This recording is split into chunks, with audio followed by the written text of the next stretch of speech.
sudah siap belum untuk beribadah online? Tentu saja siap. Kalian juga sudah siap kan? Iya dong. Sebelum kita beribadah online, siapkan hati dan pikiran kalian ya. Juga HP-nya ditaruh dulu ya teman-teman. Kita mau sama-sama beribadah kepada Tuhan. God bless you.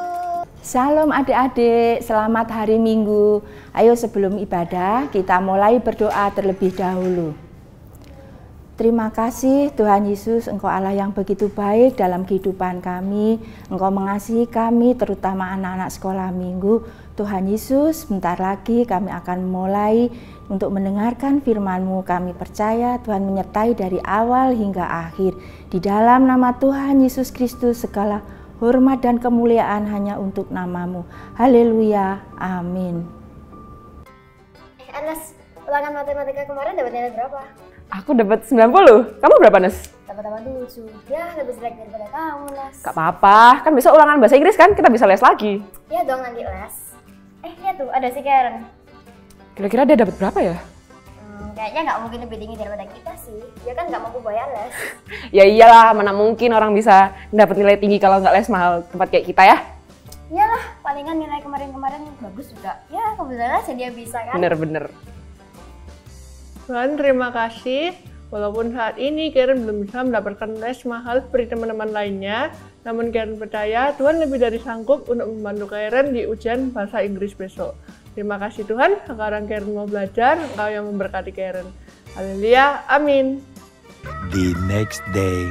Agnes, nilai bahasa Inggrismu kemarin dapat berapa? Dapat 88, Nas. Oh, hampir sama. Aku dapat 85. Tapi nggak apa-apa deh, kan udah bagus itu nilainya. Iya sih, udah bagus. Tapi kamu tahu nggak? Kenapa? Kata Lauren, si Karen dapat 100 lagi loh. Kemarin matematikanya dia 100, sekarang bahasa Inggrisnya 100 juga. Beneran? Kok bisa sih? Jangan-jangan dia curang? Kayaknya di sekolah kita nggak bisa curang sih, Nas. Kan ketat banget diliatin sama guru-guru. Iya ya. Terus kok bisa? Kok dia bisa menang dari kita? Iya ya, dia kan nggak les, nggak mampu bayar. Dia juga nggak ada yang ngajarin, tapi kok bisa nilainya bagus-bagus gitu. Kita tanya aja ya? Yuk. Jadi bener kamu dapat 100 lagi? Iya nih, puji Tuhan. Apaan sih kok bisa? Rahasia mau apa, Karen? Kamu kan nggak les sama kita-kita. Aku belajar sendiri sih di rumah, sama aku berdoa dengan Tuhan Yesus. Berdoa aja bisa bikin nilaimu 100. Gak usah bohong kamu, gak usah sok suci. Walaupun aku nggak mampu les mahal seperti kalian, namun aku percaya Tuhan Yesus menolong dan membantu saya. Shalom adik-adik, sekarang kita mau mulai ibadah hari ini nih. Sebelum itu semuanya boleh bangkit berdiri dulu ya.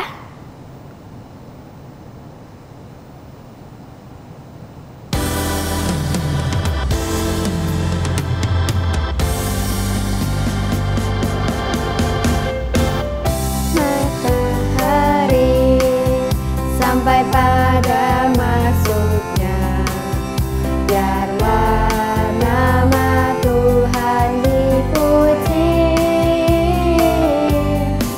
Dari terbit matahari sampai pada masuknya, biarlah nama Tuhan dipuji.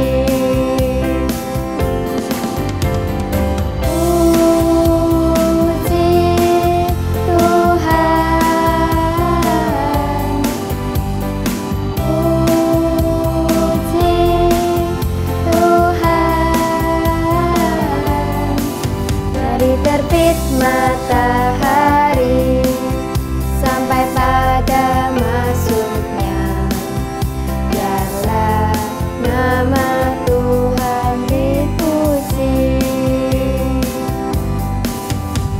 Terbit matahari sampai pada masuknya, biarlah nama Tuhan dipuji. Matahari sampai pada masuknya, biarlah nama Tuhan dipuji.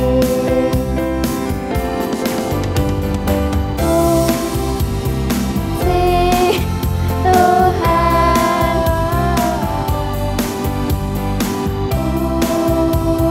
puji Tuhan.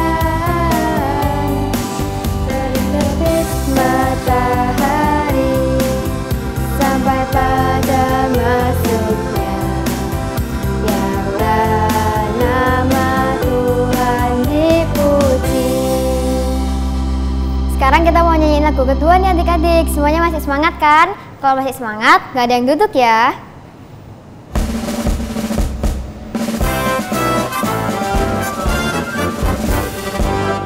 Ku menang bersama Yesus Tuhan. Ku menang di dalam peperangan. Ku menang atas segala setan. Haleluya, haleluya, ku menang. Haleluya, dia bangkit. Haleluya, dia hidup. Haleluya, dia naik. Roh Kudus turun. Ku menang bersama Yesus Tuhan. Ku menang di dalam peperangan. Ku menang atas segala setan. Haleluya, haleluya, ku menang. Haleluya, dia bangkit. Haleluya, dia hidup. Haleluya, dia naik. Roh Kudus turun. Dia bangkit. Haleluya, dia hidup. Haleluya, dia naik. Roh Kudus turun.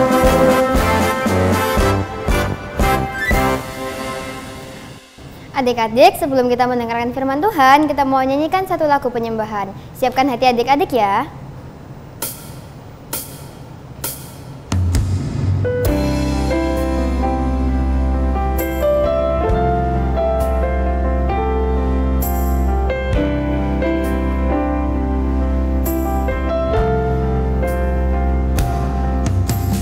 Kau ada bersamaku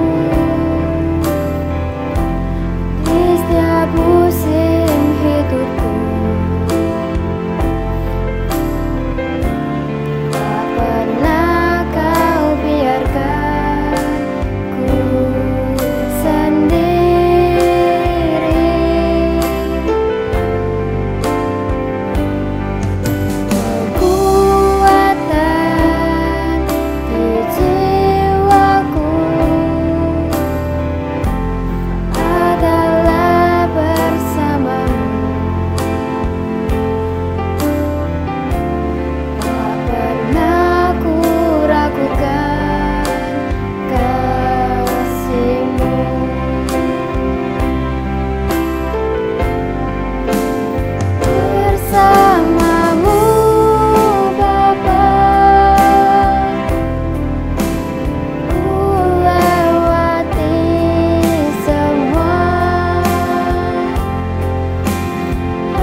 adik-adik semua. Sekarang Miss Tanti lagi ditemani sama Freya. Halo teman-teman semua.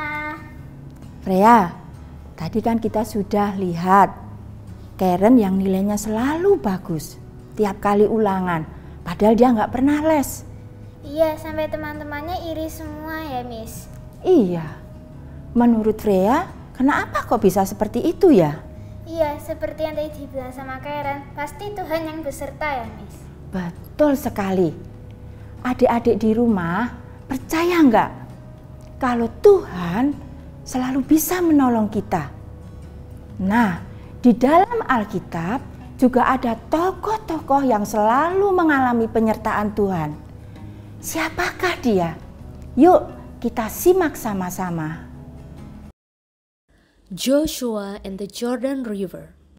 Sungai Yordan memisahkan bangsa Israel dan tanah perjanjian. Tapi Tuhan yang sama yang membebaskan mereka dari perbudakan di Mesir sanggup membuat jalan saat serasa tiada jalan. Yosua berkata kepada seluruh bangsa Israel, "Kuduskanlah dirimu, sebab besok Tuhan akan melakukan perbuatan yang ajaib." Seperti Tuhan telah menyertai Musa saat ia membelah Laut Merah 40 tahun yang lalu, Tuhan pun berjanji akan terus menyertai Yosua. Yosua menjelaskan kepada para imam untuk mengangkat tabut perjanjian dan berjalan menyeberang sungai Yordan. Dan Yosua meminta bangsa Israel untuk mengikuti tabut perjanjian ketika mereka melihat tabut perjanjian yang diangkat oleh para imam. Tabut perjanjian ini sangatlah penting karena berisikan 2 loh batu yang tertuliskan 10 perintah Allah. Perjanjian itu berisikan kemurahan dan pengampunan Tuhan ketika bangsa Israel tidak melakukan perintahnya. Kotak emas ini menggambarkan Tuhan yang hidup. Dan sampai hari ini pun kita semua percaya dan berharap kepada Tuhan. Allah sanggup menolong kita. Ketika imam yang membawa tabut perjanjian sampai di tepi sungai Yordan, mereka tidak ragu-ragu untuk masuk ke air. Mereka tidak takut apa yang ada di depan mereka, namun mereka fokus kepada janji Tuhan. Dengan berani dan penuh iman, mereka melangkah masuk ke dalam air, dan ketika itu juga mujizat terjadi. Tuhan membuat airnya berhenti mengalir persis saat para imam melangkahkan kaki mereka masuk ke dalam air. Air yang turun dari hulu melonjak menjadi bendungan jauh sekali di dekat kota Adam. Sedang air yang turun ke Laut Araba, yakni Laut Asin, terputus sama sekali. Imam-imam pun bisa berdiri di tanah yang kering di tengah-tengah sungai dan menunggu agar seluruh bangsa Israel bisa menyeberangi sungai itu. Tuhan telah membuktikan kepada bangsa Israel tidak ada laut yang terlalu dalam yang menghalangi Tuhan menggenapi janjinya. Penting bagi umat Tuhan untuk mengingat betapa hebat dan luar biasanya Tuhan, dan agar kita semua terus memiliki kekuatan serta keberanian untuk percaya kepada Tuhan. Tuhan berfirman kepada Yosua, "Pilihlah dari bangsa itu 12 orang, seorang dari tiap suku, dan perintahkanlah kepada mereka, angkatlah 12 batu dari sini, dari tengah-tengah sungai Yordan, dari tempat kaki imam itu menapak. Bawalah semua itu ke seberang, dan letakkanlah di tempat kamu akan bermalam nanti." Satu demi satu, 12 batu pun ditumpuk menjadi pilar di Gilgal. Pilar batu ini menjadi pengingat bahwa bangsa Israel pernah menyeberangi sungai Yordan pada tanah yang kering. Sebab Tuhan telah mengeringkan air sungai Yordan seperti yang telah dilakukannya dengan Laut Merah. Pilar ini akan mengingatkan bangsa Israel bahwa Tuhan membebaskan mereka dari masa lalu yang menyakitkan, bahwa Tuhan memberikan bangsa Israel iman, dan Tuhan melepaskan bangsa Israel dari musuh-musuh mereka. Adik-adik, bagi Yosua dan bangsa Israel sangatlah tidak mudah untuk menyeberangi sungai Yordan dengan membawa tabut perjanjian. Mereka lebih mudah untuk merasa takut dengan melihat situasi yang ada di depannya. Sungai Yordan yang arusnya sangat deras, dan di seberangnya banyak sekali musuh-musuh yang menanti. Namun mereka jauh lebih percaya kepada Tuhan akan perjanjian tanah Kanaan. Adik-adik, Yosua dan bangsa Israel tidak lagi melihat hal-hal dengan mata jasmani, namun mereka melihat dengan mata iman. Nah, adik-adik, bagaimana kita melihat dengan mata iman? 1, kita harus dengar firman Tuhan. 2, kita harus percaya kepada firman Tuhan. Mendengar saja tidak cukup. Apakah adik-adik percaya kepada firman Tuhan? 3, kita harus selalu mengingat kebaikan Tuhan. 4, kita harus menaruh seluruh harapan kita kepada Tuhan. Amin. Jangan kemana-mana ya teman-teman. Kita mau buat aktivitas sama-sama.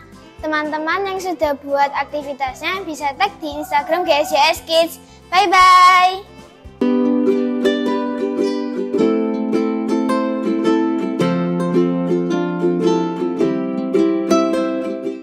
Shalom adik-adik. Sekarang kita mau bikin activity ya sama Miss Lauren. Hari ini kita mau bikin activity jepitan hewan untuk menjepit foto. Langkah pertama, kita siapkan kertas yang sudah digambar dan gunting, double tape, dan jepitan. Pertama-tama kita gambar dulu hewannya. Terserah ya adik-adik mau pakai hewan apa. Kalau Miss pakai hewan ayam. Lalu kita gunting sesuai gambar. Adik-adik jangan lupa kalau mau pakai gunting harus di bawah pengawasan orang dewasa ya.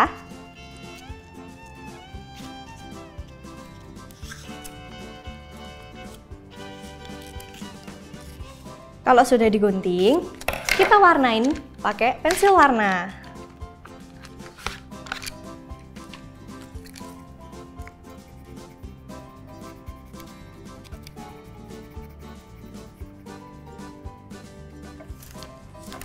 Kalau sudah, jadinya seperti ini. Lalu kita tempelkan double tape ya di belakangnya.